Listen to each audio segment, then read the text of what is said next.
Hello friends, welcome to corporate connection. So ಇವತ್ತು ಈ ವಿಡಿಯೋದಲ್ಲಿ ನಾವು ಅನ್ಸೂಪರ್ವೈಸ್ಡ್ ಲರ್ನಿಂಗ್ ಬಗ್ಗೆ ತಿಳ್ಕೊಳ್ತಾ ಹೋಗೋಣ. ನಮ್ಮ ಹಿಂದಿನ ವಿಡಿಯೋದಲ್ಲಿ ನಾವು ಸೂಪರ್ವೈಸ್ಡ್ ಲರ್ನಿಂಗ್ ಬಗ್ಗೆ ತಿಳ್ಕೊಂಡು ಏನು ಸೂಪರ್ವೈಸ್ಡ್ ಲರ್ನಿಂಗ್ ಅಂದ್ರೆ the model which going to learn by un label data. ಅಲ್ಲಿ ನಾವು ಲೇಬಲ್ ನ ಕೊಟ್ಬಿಟ್ಟು ನಮ್ಮ ಮಾಡೆಲ್ ನ ಟ್ರೈನ್ ಮಾಡ್ತಾ ಇದ್ವಿ. ಆದ್ರೆ ಇಲ್ಲಿ ನಾವು ಅನ್ಸೂಪರ್ವೈಸ್ಡ್ ಲರ್ನಿಂಗ್ ಬಂದ್ರೆ ಇಲ್ಲಿ ನಾವು ಅನ್ಲೇಬಲ್ ಡೇಟಾನ ಪ್ರೊವೈಡ್ ಮಾಡ್ತಾ ಇದೀವಿ. ಅನ್ಲೇಬಲ್ಡ್ ಅಂದ್ರೆ ಏನು? ಔಟ್ಪುಟ್ ಇರೋದಿಲ್ಲ, ಜಸ್ಟ್ ಮಾತ್ರ ಎಕ್ಸ್ ಆಕ್ಸಿಸ್ ಮಾತ್ರ ಇರುತ್ತೆ, ಇನ್ಪುಟ್ ಲೇಯರ್ಸ್ ಮಾತ್ರ ಇರುತ್ತೆ, ಆದ್ರೆ ಔಟ್ಪುಟ್ ಇರೋದಿಲ್ಲ. ಇದನ್ನ ನಾವು ಅನ್ಸೂಪರ್ವೈಸ್ಡ್ ಲರ್ನಿಂಗ್ ಅನ್ಲೇಬಲ್ ಡೇಟಾ ಅಂತ ಕೂಡ ಕರಿತೀವಿ. ಓಕೆ, ಇಲ್ಲಿ ಯಾವ ರೀತಿ ಅನಲೈಸ್ ಮಾಡುತ್ತೆ ಇದು ಅಂದ್ರೆ ಅದು ಹಿಡನ್ ಪ್ಯಾಟರ್ನ್ಸ್ ನ ಇಲ್ಲಿ ನಿಮ್ಮ ಮಾಡೆಲ್ ಐಡೆಂಟಿಫೈ ಮಾಡ್ತಾ ಹೋಗುತ್ತೆ ನಿಮ್ಮ ಅನ್ಲೇಬಲ್ ಡೇಟಾದಲ್ಲಿ. ಓಕೆ, ಇಲ್ಲಿ ನಾವು ಯಾವುದೇ ರೀತಿ ಔಟ್ಪುಟ್ ನ ಕೊಡ್ತಾ ಇಲ್ಲ, ಗೈಡ್ ಮಾಡ್ತಾ ಇಲ್ಲ ನಾವು ಮಾಡೆಲ್ಗೆ. ನೋಡು, ಈ ರೀತಿ ನೀನು ಈ ಔಟ್ಪುಟ್ ನ ಯೂಸ್ ಮಾಡಿಕೊಂಡು ವರ್ಕ್ ಮಾಡು, ಟ್ರೈನ್ ಮಾಡೋದು ನಾವು ಇಲ್ಲಿ ಗೈಡ್ ಮಾಡ್ತಾ ಇಲ್ಲ. ಮಾಡರ್ನ್ ತಾನೇನೆ ಅದು ಪ್ಯಾಟರ್ನ್ ಅನಲೈಸ್ ಮಾಡಿ ಅದೇ ಕಲಿತಾ ಇದೆ. ಅದನ್ನ ನಾವು ಅನ್ಸೂಪರ್ವೈಸ್ಡ್ ಲರ್ನಿಂಗ್ ಅಂತ ಹೇಳ್ತೀವಿ.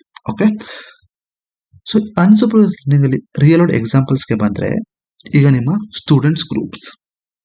ಓಕೆ, ಒಂದು ಸ್ಕೂಲ್ ನ ತಗೊಂಡ್ರೆ, ಸ್ಕೂಲ್ ಆರ್ ಕಾಲೇಜ್, ಅಲ್ಲಿ different types of categories of student ನಾವು ಗ್ರೂಪ್ ಮಾಡಬಹುದು. ಈಗ ಒಂದು ಗ್ರೂಪ್ ಅಂದ್ಕೊಳ್ಳಿ, ಆ ಗ್ರೂಪ್ ಅಲ್ಲಿ ನಾವು ಏಜ್ ನ ಕನ್ಸಿಡರ್ ಮಾಡ್ತೀವಿ, ಅವ್ರ ಅಕಾಡೆಮಿಕ್ ಪರ್ಫಾರ್ಮೆನ್ಸ್ ನ ಕನ್ಸಿಡರ್ ಮಾಡ್ತೀವಿ, ಮತ್ತೆ ಅವ್ರ ಹಾಬೀಸ್ ನ ನಾವು ಕನ್ಸಿಡರ್ ಮಾಡ್ತೀವಿ ಅಲ್ವಾ. ಈ ಮೂರನ್ನು ಕನ್ಸಿಡರ್ ಮಾಡಿ ನಾವು ಅವ್ರನ್ನ ಡಿಫ್ರೆಂಟ್ ಗ್ರೂಪ್ ಆಗಿ ಡಿವೈಡ್ ಮಾಡ್ತೀವಿ. Like fast learners, slow learners, ಮತ್ತೆ ಆಕ್ಟಿವ್ ಇರೋ ಮಕ್ಕಳು. ಓಕೆ, ಈ ತರ ನಾವು ಗ್ರೂಪ್ ಮಾಡ್ತೀವಿ. ಅದನ್ನ ನಾವು ಇಲ್ಲಿ ಕ್ಲಸ್ಟರಿಂಗ್ ಅಂತ ಹೇಳ್ತೀವಿ ನಿಮ್ಮ ಅನ್ಸೂಪರ್ವೈಸ್ಡ್ ಲರ್ನಿಂಗ್. ಕ್ಲಸ್ಟರಿಂಗ್ ಬಗ್ಗೆ ತಿಳ್ಕೊಳ್ಳೋಣ, ಅದರಲ್ಲಿ ಯಾವ್ಯಾವ ಆಲ್ಗೋರಿಥಮ್ ಇದ್ದಾವೆ ಅದ್ರ ಬಗ್ಗೆ ತಿಳ್ಕೊಳ್ತಾ ಹೋಗೋಣ. ನಾವಿಲ್ಲಿ ಹೇಳ್ದಾಗೆ ಅಕಾಡೆಮಿಕ್ಸ್ ಡೇಟಾ, ಏಜ್ ಮತ್ತೆ ಹಾಬೀಸ್ ನ ಕೊಡ್ತಾ ಇದೀವಲ್ವಾ, ಆದ್ರೆ ನಾವು ಔಟ್ಪುಟ್ ನ ಕೊಡ್ತಾ ಇಲ್ಲ. ವೆದರ್ ಆ ಸ್ಟೂಡೆಂಟ್ ಈ ಕ್ಯಾಟಗರಿಗೆ ಬಿಲಾಂಗ್ ಆಗ್ತಾನಾ, ಇಲ್ಲ ಈ ಕ್ಯಾಟಗರಿಗೆ ಬಿಲಾಂಗ್ ಆಗ್ತಾನಾ ಅಂತ ಲೇಬಲ್ ನಾವು ಕೊಡ್ತಾ ಇಲ್ಲ. ಇಲ್ಲಿ ನಾವು ಹೇಳ್ತಾ ಇದೀವಿ ಮಾಡೆಲ್ಗೆ, ನೋಡು, ಈ ಮೂರನ್ನ ಇಟ್ಕೊಂಡು ನೀನು ಇದ್ರಲ್ಲಿ ಪ್ಯಾಟರ್ನ್ಸ್ ನ ಐಡೆಂಟಿಫೈ ಮಾಡಿ ನೀನು ಔಟ್ಪುಟ್ ನ ಗೆಸ್ ಮಾಡು, ಇದನ್ನು ಡಿವೈಡ್ ಮಾಡು ಅಂತ ನಾವಿಲ್ಲಿ ಹೇಳ್ತಾ ಇದೀವಿ. ಅದನ್ನ ನಾವು ಅನ್ಸೂಪರ್ವೈಸ್ಡ್ ಲರ್ನಿಂಗ್ ಅಂತ ಹೇಳ್ತೀವಿ. ಸಿಮಿಲರ್ಲಿ ನಿಮ್ಮ ಶಾಪಿಂಗ್ ಕಸ್ಟಮರ್ಸ್. ಸೊ ಇವಾಗ ಒಂದು ಸೂಪರ್ ಮಾರ್ಕೆಟ್ ಇದೆ ಅಂದ್ಕೊಳ್ಳಿ, ಇಲ್ಲ ಮಾಲ್ ಇದೆ ಅಂದ್ಕೊಳ್ಳಿ.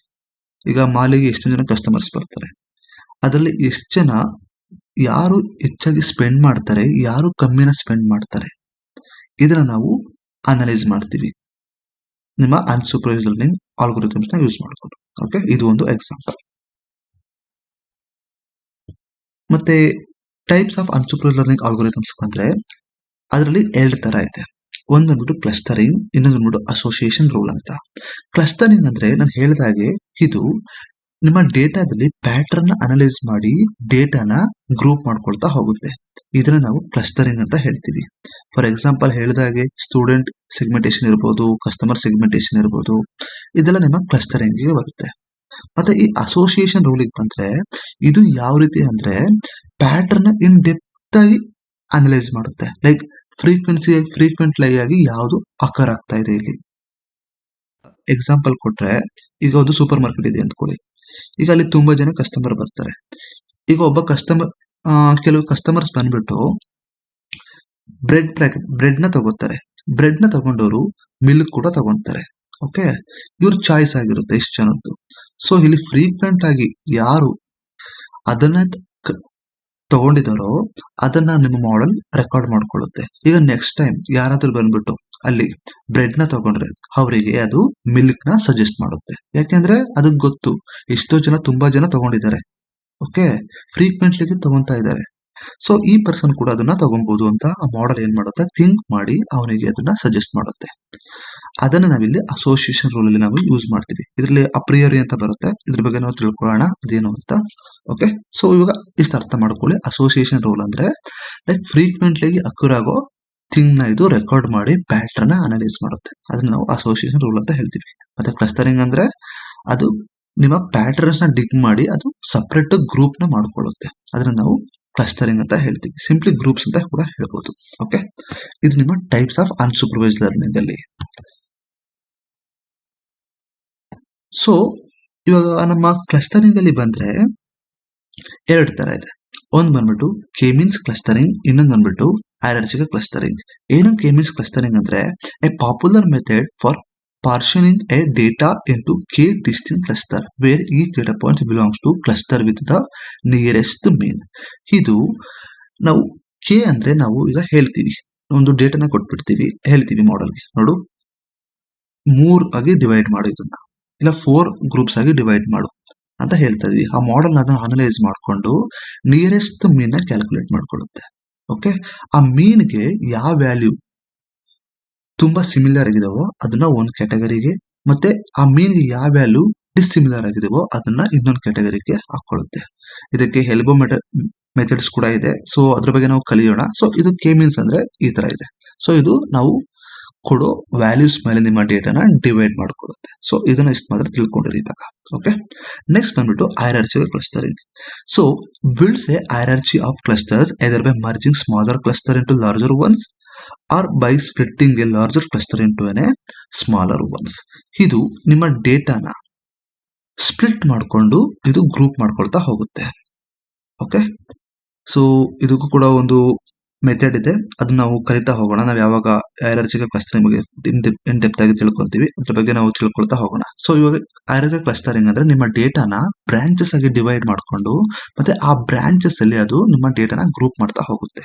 ಓಕೆ, ಇದು so 1 group, this is 2 group, this is 3rd group, ಈ ತರ ಅದು ಗ್ರೂಪ್ ಮಾಡ್ಕೊಂಡು ಅದು ನಿಮ್ಮ ಮೇನ್ ಮಾಡೆಲ್ಗೆ ಅದು ಫೀಡ್ ಮಾಡ್ತಾ ಹೋಗುತ್ತೆ. ಇದನ್ನ ಇದು ಈ ತರ ಗ್ರೂಪ್ ಮಾಡ್ಕೊಳ್ಳಿ ಅಂತ. ಓಕೆ, ಅದು ನಿಮ್ಮ ಹೈರಾರ್ಚಿಕಲ್ ಕ್ಲಸ್ಟರಿಂಗ್. ನೆಕ್ಸ್ಟ್ ಬಂದ್ಬಿಟ್ಟು ಅಪ್ರಿಯೋರಿ ಆಲ್ಗೋರಿಥಮ್. ಸೊ ಇದು ಹೇಗೆ ಅಂದ್ರೆ ನಾನು ಹೇಳಿದಾಗೆ ನಿಮ್ಮ ಅಸೋಸಿಯೇಷನ್ ರೂಲ್ಗೆ ಬಿಲಾಂಗ್ ಆಗುತ್ತೆ. ಇದು ಫ್ರೀಕ್ವೆಂಟ್ಲಿ ಅಕರಿಂಗ್ ಥಿಂಗ್ಸ್ ನ ರೆಕಾರ್ಡ್ ಮಾಡಿಕೊಂಡು ಅದರಲ್ಲಿ ಇದು ಒಂದು ಪ್ಯಾಟರ್ನ್ ನ ಅನಲೈಸ್ ಮಾಡಿಕೊಂಡು ನಿಮ್ಮ ಡೇಟಾನ ಲೈಕ್ ರೆಕಮೆಂಡ್ ಮಾಡ್ತಾ ಹೋಗುತ್ತೆ. ರೆಕಮೆಂಡೇಶನ್ ಕೂಡ ಹೇಳ್ಬೋದು, ಈಗ ನಿಮ್ಮ ನೆಟ್ಫ್ಲಿಕ್ಸ್ ಇರ್ಬೋದು, ಯೂಟ್ಯೂಬ್ ಇರ್ಬೋದು, ಅದೆಲ್ಲ ರೆಕಮೆಂಡ್ ಮಾಡುತ್ತೆ. ಓಕೆ, ನೀವು ನಂಬರ್ ಆಫ್ ಮೂವೀಸ್ ನ ನೀವು ನೋಡಿರ್ತೀರಾ, ನೆಕ್ಸ್ಟ್ ಅದೇ ಮೂವಿ ರಿಪ್ಲೈ ಆಗ್ತಾ ಇರುತ್ತೆ ಕೆಳಗಡೆ, ಅದು ಲೈಕ್ ಅದೇ ಮೂವಿ ಅಲ್ಲ, ಲೈಕ್ ಅದಕ್ಕೆ ರಿಲೇಟೆಡ್ ಆಗಿರೋ ಮೂವಿಗಳು ರಿಪ್ಲೈ ಆಗ್ತಾ ಇರುತ್ತೆ. ಓಕೆ, ಜಸ್ಟ್ ಸಜೆಸ್ಟ್ ಮಾಡ್ತಾ ಇರುತ್ತೆ. ಅಲ್ಲಿ ಈ ಆಲ್ಗೋರಿಥಮ್ ನೀವು ನೋಡಬಹುದು, ಅದು ನಾವು ಅಪ್ರಿಯೋರಿ ಅಂತ ಹೇಳ್ತೀವಿ. ಸೊ ಇದಾಗಿತ್ತು ನಿಮ್ಮ 3 ತರ ಕಾಮನ್ ಕ್ಲಸ್ಟರಿಂಗ್ ಆಲ್ಗೋರಿಥಮ್ಸ್. ಓಕೆ, ಸೊ ಹಾಗಿದ್ರೆ ನಾವು ಇದನ್ನ ಎಲ್ಲೆಲ್ಲಿ ಯೂಸ್ ಮಾಡ್ತೀವಿ? ಹೇಳಿದಾಗೆ ಕಸ್ಟಮರ್ ಸೆಗ್ಮೆಂಟೇಷನ್ ಅಲ್ಲಿ ನಾವು ಈ ಆಲ್ಗೋರಿಥಮ್ ನ ಯೂಸ್ ಮಾಡ್ತೀವಿ. ಏಕೆ ಅಂದ್ರೆ ಡಿವೈಡ್ ಇನ್ ಕಸ್ಟಮರ್ಸ್ ಡಿಫರೆಂಟ್ ಕ್ಯಾಟಗರಿ ಹೇಳಿದೆ ನಿಮಗೆ, ಮಾಲ್ ಅಂತ. ಸೊ ಅಲ್ಲಿ ಡಿಫರೆಂಟ್ ಟೈಪ್ಸ್ ಆಫ್ ಕಸ್ಟಮರ್ಸ್ ಬರ್ತಾರೆ, ಅವ್ರನ್ನ ಡಿಫರೆಂಟ್ ಆಗಿ ಅದು ಡಿವೈಡ್ ಮಾಡುತ್ತೆ. ಯಾವುದು ನಿಮ್ಮ ಕ್ಲಸ್ಟರಿಂಗ್ ಆಲ್ಗೋರಿಥಮ್ಸ್ ಆಗಿರ್ಬೋದು. ಓಕೆ, ನೆಕ್ಸ್ಟ್ ಬಂದ್ಬಿಟ್ಟು ಮಾರ್ಕೆಟ್ ಬ್ಯಾಸ್ಕೆಟ್ ಅನಾಲಿಸಿಸ್. ಇದು identify the combinations of items that frequently cooccurs. So ಇದು ಅಪ್ರಿಯೋರಿ ಅಸೋಸಿಯೇಷನ್ ರೂಲ್ ಎಲ್ಲ ಯೂಸ್ ಮಾಡ್ತಿದ್ದಾರೆ ಇಲ್ಲಿ. ಸೊ ಇದು ಕಾಮನ್ ಆಗಿ ಫ್ರೀಕ್ವೆಂಟ್ಲಿ ಅಕರ್ ರೆಕಾರ್ಡ್ ಮಾಡಿಕೊಂಡು ಅದು ಸಜೆಸ್ಟ್ ಮಾಡ್ತಾ ಹೋಗುತ್ತೆ. ಅದನ್ನು ಮಾರ್ಕೆಟ್ ಬ್ಯಾಸ್ಕೆಟ್ ಅನಾಲಿಸಿಸ್ ಅಂತ ಹೇಳ್ತೀವಿ. ನೆಕ್ಸ್ಟ್ ಬಂದ್ಬಿಟ್ಟು fraud detection, spotting unusual patterns. So ಇದು ನಿಮ್ಮ ಡೇಟಾದಲ್ಲಿ ಅನ್ಯೂಶುವಲ್ ಪ್ಯಾಟರ್ನ್ ನ ಅನಲೈಸ್ ಮಾಡಿ ಅದು ಫ್ರಾಡ್ ಇಲ್ಲ ಲೈಕ್ ಒರಿಜಿನಲ್ ಕರೆಕ್ಟ್ ಮೆಸೇಜ್ ಅಂತ ಅದು ನಿಮಗೆ ಡಿಟೆಕ್ಟ್ ಮಾಡಿ ಹೇಳುತ್ತೆ. ಓಕೆ, ನೆಕ್ಸ್ಟ್ ಬಂದ್ಬಿಟ್ಟು ಇಮೇಜ್ ಗ್ರೂಪಿಂಗ್.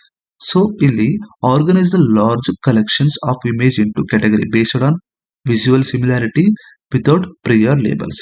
ಸೊ ಇದು ನಿಮ್ಮ ಇಮೇಜ್ ಅಲ್ಲಿ ಇದು ಗ್ರೂಪ್ ಮಾಡಕ್ಕೆ ಯೂಸ್ ಮಾಡ್ತಾರೆ. ಲೈಕ್ ಇಮೇಜ್ ಅಲ್ಲಿ ಯಾವ ರೀತಿ ಅಂದ್ರೆ, ಈಗ ನಿಮ್ಮ ಪಿಕ್ಸೆಲ್ಸ್ ಕೇಳಿರ್ತಾರೆ ಇಮೇಜ್ ಅಲ್ಲಿ. ಸೊ ಈಚ್ ಪಿಕ್ಸೆಲ್ಸ್ ನ ಅದ್ರ ಡೆನ್ಸಿಟಿ ಮೇಲೆ ಇದು ಡಿವೈಡ್ ಮಾಡ್ತಾ ಹೋಗುತ್ತೆ. ಆ ಡಿವೈಡ್ ಮಾಡಾದ್ಮೇಲೆ ಅದನ್ನ ಅದು ಕಂಪ್ರೆಸ್ ಮಾಡಿ ಅಲ್ಲೂ ಕೂಡ ಇದನ್ನ ಯೂಸ್ ಮಾಡ್ತಾರೆ, ಕಂಪ್ರೆಸಿಂಗ್ ಆಫ್ ದ ಇಮೇಜ್. ಓಕೆ, ಅಲ್ಲಿ ನಾವು ಇಲ್ಲಿ ಅನ್ಸೂಪರ್ವೈಸ್ಡ್ ಲರ್ನಿಂಗ್ ನ ಯೂಸ್ ಮಾಡ್ತಾ ಹೋಗ್ಬೋದು. ನೆಕ್ಸ್ಟ್ ಬಂದ್ಬಿಟ್ಟು ರೆಕಮೆಂಡೇಶನ್ ಸಿಸ್ಟಮ್. ಹೇಳಿದಾಗೆ ಇಲ್ಲಿ ಅಪ್ರಿಯರ್ ನ ಯೂಸ್ ಮಾಡ್ತಾ ಇದ್ದಾರೆ. ಸೊ ಇದು ರೆಕಮೆಂಡ್ ಮಾಡುತ್ತೆ based on frequently occurred things. Okay, so ಇದು ನಿಮ್ಮ use cases of unsupervised learning. So next ಬಂದ್ಬಿಟ್ಟು advantage of unsupervised learning. No need for label data. ಈಗ ನಾವು ಸೂಪರ್ವೈಸ್ಡ್ ಲರ್ನಿಂಗ್ ಅಲ್ಲಿ ನೋಡಿದ್ವಿ. ಓಕೆ, ನಾವು ಔಟ್ಪುಟ್ ಕೂಡ ಕೊಡಬೇಕಾಗಿತ್ತು. ಅಲ್ಲಿ ಮಾಡೆಲ್ಸ್ ತುಂಬಾ ಫ್ರೀಕ್ವೆಂಟ್ಲಿ ಆಗಿ ಸರ್ಚಸ್ ಮಾಡಬೇಕಾಗಿತ್ತು, ಅನಲೈಸ್ ಮಾಡಬೇಕಾಗಿತ್ತು, ಟ್ರೈನ್ ಆಗಬೇಕಾಗಿತ್ತು using the output data, right? ಆದ್ರೆ ಇಲ್ಲಿ ಆಗಿಲ್ಲ. ಇಲ್ಲಿ ಮಾಡೆಲ್ ತಂತಾನೇ ನಾವು ಕೊಟ್ಟಿರೋ ಲೈಕ್ ಇಂಡಿಪೆಂಡೆಂಟ್ ವ್ಯಾಲ್ಯೂಸ್, ಓಕೆ, ನಾವು ಪ್ರೊವೈಡ್ ಮಾಡೋ ಇಂಡಿಪೆಂಡೆನ್ಸ್ ವ್ಯಾಲ್ಯೂನ ಯೂಸ್ ಮಾಡಿಕೊಂಡು ವಿತೌಟ್ ಔಟ್ಪುಟ್ ಅದೇ ಪ್ಯಾಟರ್ನ್ ನ ಡಿಗ್ ಮಾಡಿಕೊಂಡು ಗ್ರೂಪ್ ಮಾಡ್ತಾ ಹೋಗುತ್ತೆ. Okay, that is one of the advantage of your unsupervised learning. Next useful when data is unorganised. ಈಗ ನಾವು ಸೂಪರ್ವೈಸ್ಡ್ ಲರ್ನಿಂಗ್ ಬಂದ್ರೆ ಡೇಟಾ ಆರ್ಗನೈಸ್ಡ್ ಆಗುತ್ತೆ, ಈ ವ್ಯಾಲ್ಯೂಗೆ ಇದೇ ಔಟ್ಪುಟ್ ಅಂತ ಗೊತ್ತಿರುತ್ತೆ. ಬಟ್ ನಿಮ್ಮ ಅನ್ಸೂಪರ್ವೈಸ್ಡ್ ಲರ್ನಿಂಗ್ ಬಂದ್ರೆ ಆ ತರ ಇರೋದಿಲ್ಲ. ಸೊ ಅದು ರ್ಯಾಂಡಮ್ ಆಗಿ ಸ್ಪ್ಲಿಟ್ ಆಗಿರುತ್ತೆ ಡೇಟಾ.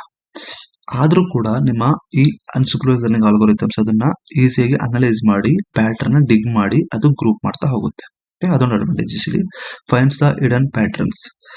ಸೊ ಹೇಳಿದ ಹಾಗೆ ನಿಮ್ಮ ಈ ಅನ್ಸೂಪರ್ವೈಸ್ಡ್ ಲರ್ನಿಂಗ್ ಬಂದ್ಬಿಟ್ಟು ಹಿಡನ್ ಪ್ಯಾಟರ್ನ್ ಅದೇ ತನ್ನಂತಾನೆ ಡಿಗ್ ಮಾಡ್ತಾ ಹೋಗುತ್ತೆ without help of output values.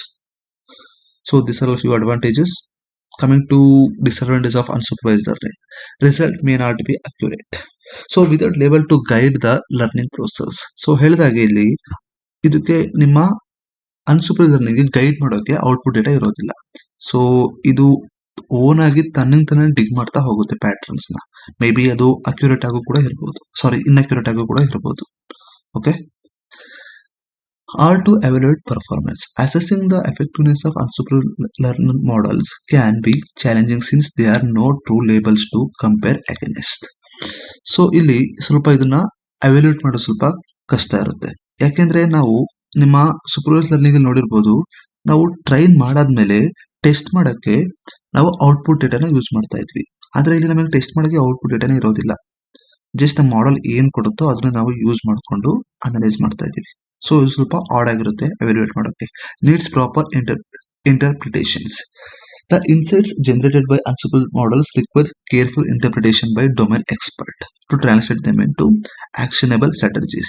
So ನಾನು ಹೇಳಿದಾಗೆ ಇಲ್ಲಿ ಫೈನಲ್ ಆಗಿ ಟ್ರೈನ್ ಆದ್ಮೇಲೆ ಟೆಸ್ಟ್ ಮಾಡೋಕೆ ಔಟ್ಪುಟ್ ಡೇಟಾ ಕರೆಕ್ಟ್ ಆಗಿ ಇರೋದಿಲ್ಲ. ಸೊ ನಾವು ಇಲ್ಲಿ ಪ್ಯಾಟರ್ನ್ ಅನಲೈಸ್ ಮಾಡ್ಬೇಕಂದ್ರೆ ನಮಗೆ ಕೆಲವು ಎಕ್ಸ್ಪರ್ಟ್ಸ್ ಗಳು ಬೇಕಾಗಿರುತ್ತೆ. ಓಕೆ, ಸೊ ಇದೊಂದು disadvantages, lack of that. So final conclusion ಗೆ ಬಂದ್ರೆ, unsupervised learning is A powerful and versatile machine learning paradigm that thrives in environment where label data is scarce and non-existent. So ಈ unsupervised learning data machine learning model ಬಂದ್ಬಿಟ್ಟು like ನಿಮ್ಮ unlabel ಡೇಟಾನ use ಮಾಡಿಕೊಂಡು predict ಮಾಡ್ತಾ ಹೋಗುತ್ತೆ, pattern ಡಿಗ್ ಮಾಡ್ತಾ ಹೋಗುತ್ತೆ. ಇಲ್ಲಿ ನಮಗೆ ಲೈಕ್ ಔಟ್ಪುಟ್ ಡೇಟಾ ಬೇಕಾಗಿಲ್ಲ. ಓಕೆ, ಇದೊಂದು ability of your unsupervised learning. So it's work without label data. So ಹೇಳಿದಾಗೆ ಇದಕ್ಕೆ ಲೇಬಲ್ ಡೇಟಾ ಬೇಕಾಗಿಲ್ಲ, ತನ್ನಂತಾನೆ ಪ್ಯಾಟರ್ನ್ ಡಿಗ್ ಮಾಡಿ ಅನಲೈಸ್ ಮಾಡ್ತಾ ಹೋಗುತ್ತೆ, ಮತ್ತೆ ಇಂಡಿಪೆಂಡೆಂಟ್ ಆಗಿ ಲರ್ನ್ ಮಾಡ್ತಾ ಹೋಗುತ್ತೆ without depending on output data. It automatically finds hidden pattern and groups. So ಅದೇ ನಿಮ್ಮ ಡೇಟಾದಲ್ಲಿ ಹಿಡನ್ ಪ್ಯಾಟರ್ನ್ಸ್ ನ ಐಡೆಂಟಿಫೈ ಮಾಡಿ ಅದೇ ಗ್ರೂಪ್ ಮಾಡ್ಕೊಳ್ತಾ ಹೋಗುತ್ತೆ. Okay, it is incredibly useful for solving complex real world business problems.